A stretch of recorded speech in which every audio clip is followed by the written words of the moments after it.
રાધનપુર નાલંદા વિદ્યાલય ખાતે યોજાયો વસંત ઉત્સવ 2025।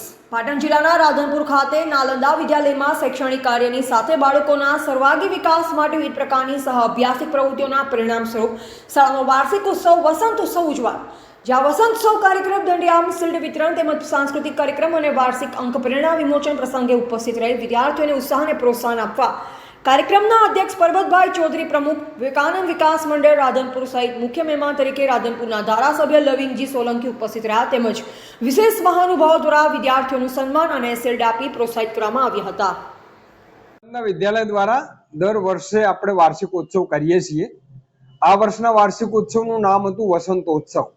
આ અત્યારે વસંત ઋતુ ચાલી રહી છે એટલે વસંત ઋતુ માટે જે એનો તહેવાર છે એને જોડીને વિદ્યાર્થીઓ દ્વારા અહીંયા સાંસ્કૃતિક કાર્યક્રમનું આયોજન કરવામાં આવ્યું।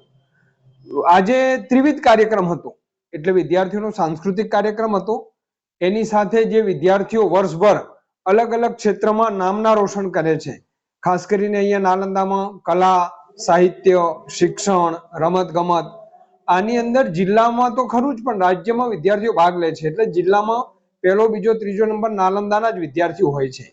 આ બધા વિદ્યાર્થીઓને અહીંયા શિલ્ડ આપીને પ્રોત્સાહન કરવામાં આવે છે અને અમારું વર્ષભરનું એક અહેવાલ એટલે પ્રેરણા એને પણ આજે પ્રસિદ્ધ કરવામાં આવે છે।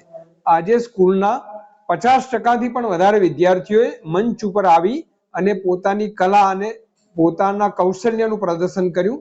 કુલ 20 જેટલા વિવિધ કાર્યક્રમોમાં લોકગીત, ગરબા, નૃત્ય, અભિનય, વક્તૃત્વ, લગ્ન ગીત, આ પ્રકારના વિવિધ કૃતિઓ વિદ્યાર્થીઓ દ્વારા અહીંયા રજૂ કરવામાં આવી અને ખૂબ જ મોટા પ્રમાણમાં વિદ્યાર્થીઓને પ્રેરણા આપે, વાલીઓ પણ મોટી સંખ્યામાં અહીંયા ઉપસ્થિત રહ્યા। વિશેષ મહાનુભાવો દ્વારા પણ વિદ્યાર્થીઓનું અહીંયા સન્માન અને એમને શિલ્ડ આપીને પ્રોત્સાહન કરવામાં આવ્યા। એવો રીતે આ કાર્યક્રમ યોજાનો। ધન્યવાદ। શું નામ આપનું ને હોદ્દો?